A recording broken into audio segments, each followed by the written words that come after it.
What's up, Rasmanite? It is currently 12:14 p.m. on Friday, March the 29th, 2013, Good Friday 2013.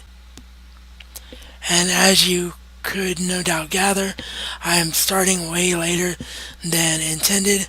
There were some family related complications this morning which prevented me from being able to get up out of bed as early as I normally do. So, as such, I'm hoping to avoid it, but as such, the final film to fit the 24-hour criteria may have to be pushed to Saturday, March the 30th.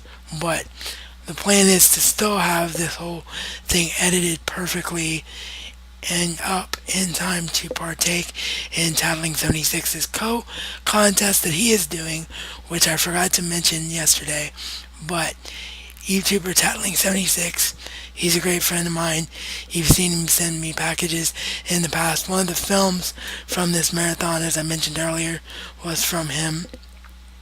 He is doing a co-contest where as long as you respond and partake in the 24-hour movie marathon by attaching your video to Ryan's announcement video before March is over, you get a chance to, and you're a subscriber of his, you get a chance to win a $25 Amazon gift card.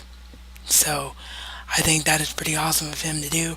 So if you happen to see this at the last minute and you're brave enough, send Tad a message. I'm sure he'll try to fit you into his contest. So also, I needed to mention really quickly that the reason you're not seeing any of the other elements to a day, like some people do, like food or what else goes on in the day, I am doing private Google Plus Hangouts, as those of you who are already subscribers before you see this will have seen. And I'm announcing those links via Facebook, and that's where all the live elements are taking place. I thought that would be more entertaining so I can interact with all of you, my friends and subscribers. So that's what I'm doing there. Forgot to mention that yesterday. And once again, you see the PS3 menu on in the background. I mentioned yesterday that it was because of time, and that is the case, but it's also because I have a Sony television, and if I were to turn the TV off, it would automatically shut the PS3 off, which would really eat it up time for the marathon. So I forgot to mention that yesterday as well. So, next up, as I mentioned where yesterday, I believe, I haven't actually watched my raw footage back since last night, so I'm not sure. But I believe I mentioned yesterday that we are kicking it off with one of the remaining criteria, which is the over 180 minute film. So we are choosing another gift from the man whose brainchild this whole concept was, Ryan Chataway, from the Criterion Collection, the 1954 masterpiece from Akira Kurosawa himself, Seven Samurai. What's up, everybody? It's currently 3:09 p.m. on Friday, March the 29th, 2013, and I know what you're thinking. Raz, Seven Samurai is over 3 hours. There's no way it could be over yet. Well, you're right. The reason I'm back here now is because I purposely waited to watch Seven Samurai for the 24-hour movie marathon because it was a gift from Ryan, and I knew it would fulfill one of his criteria. So what happens?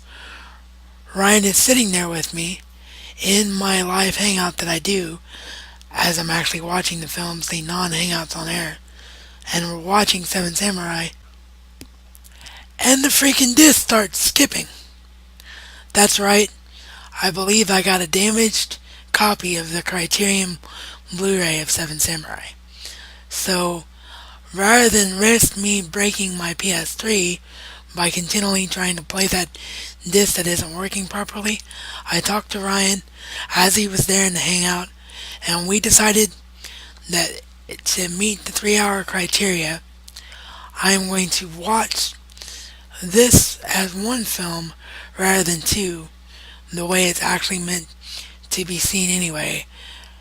And I'm doing it in honor of Richard Griffiths, who played Uncle Vernon in the Harry Potter films, who was found dead today from complications due to heart surgery.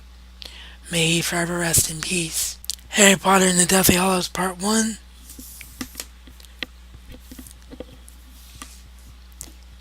and 2. As big a Harry Potter fan as I am, I originally had not intended to include these in the 24-hour movie marathon for a specific reason, which you will find out if you watch this entire video to its conclusion. So stay tuned for that, but now off to watch my replacement 3-hour criteria film, Harry Potter and the Deathly Hallows Part 1 and 2 back to back. What's up, guys and gals? It is 8:07 p.m. Eastern Time on Friday, March the 29th, 2013, and I just finished the 180-minute criteria by watching, in its true form, Harry Potter and the Deathly Hallows in the form of Part 1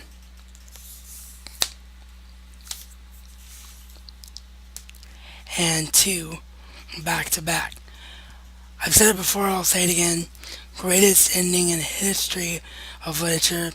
Greatest ending in the history of film, despite its problems on film. But that's all I'm going to say about it right now. And again, you'll find out further details on why at the end of this 24-hour movie marathon experience video. But despite it being 8:08 now, as I'm wrapping up filming, I decided to go ahead and do the favorite film criteria, do one more movie tonight, and then I will do the review portion for that, most likely in the morning, unless I'm able to stay up late, and then we'll do one final film on March the 30th to finish up a full 24 hours or thereabouts. So I will see you when I reveal my favorite film choice. But if you want a hint, take a look at the PS3 screen. What's up, Rasmanites? It's currently 10:30 p.m. Eastern Standard Time on Friday, March the 28th, 2013, which means it's been 10 and a half hours today, which means I'll have one more film to go on the 30th of March to reach the full 24-hour mark. Might even go a little bit over, depending on the length of the film. I don't know how long the film is, because I've never seen it, so I'll get into that tomorrow. But for my favorite film criteria, if you couldn't tell by the PS3 menu, which is off because I am going to bed as soon as I film this raw footage, I chose Brad Pitt and Jonah Hill in Moneyball. The reason that this qualifies as one of my favorite films of all time, this is the only disadvantage to using this headset mic and using one mic for hangouts and one mic for video for this series, for quickness, is the dongle getting in the way from time to time. But anyway, the reason that this film qualifies as one of my favorites of all time is for a couple of reasons. Field of Dreams was one of the films that made me want to be a filmmaker, and baseball is my favorite sport. So I waited for years for a baseball movie, in my opinion, to be as good as Field of Dreams. There are great baseball movies like The Sandlot, Major League, The Rookie, For Love of the Game. You know, I could go on and on and on about it, about some really good baseball movies. But not since Field of Dreams has there been a baseball movie that is more about the characters than about the sport, and just uses the sport as backdrop. I think 42, The True Story of an American Legend, the Jackie Robinson biography pick, will be one of those. But not since Field of Dreams had there been one of those until Moneyball. And Moneyball, for those that don't know, I'm not going to go that far into it here, because I did a full review on it. So any and all of these that I did a full review on, I'll put links down below in the description box if anybody wants to watch them again or see them for the first time. But Moneyball is based on the true story of Billy Beane, the general manager of the Oakland A's, who befriends a sorry, a mathematician, I can't hardly say that word, but you guys know what I mean, who was an accountant's major and is just a huge baseball fan. And he worked for the Cleveland Indians organization in a very low level position, and Billy Beane is in there trying to work trade for the Oakland A's, and he sees this guy talking to the Indians manager, whispering something in his ear and saying, that's a wrong move, you should do this. And so he questions the guy about it and is like, why should he listen to you? And he explains, Jonah Hill's character explains the whole concept of what is now known in baseball as Moneyball. And that is that a winning team isn't about salary or how much you pay players. It's about statistically how much you get on base. That's what makes it. And produce and drive in runs and things like that. And that's how you win baseball games. And the whole concept, pretty much every winning team in the sport uses it now.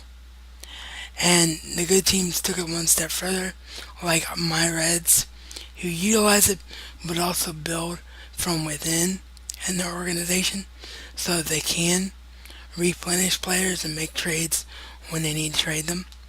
But this is based on a true story, so it has all the elements of Field of Dreams, where it's a character-driven film, but it's true as well.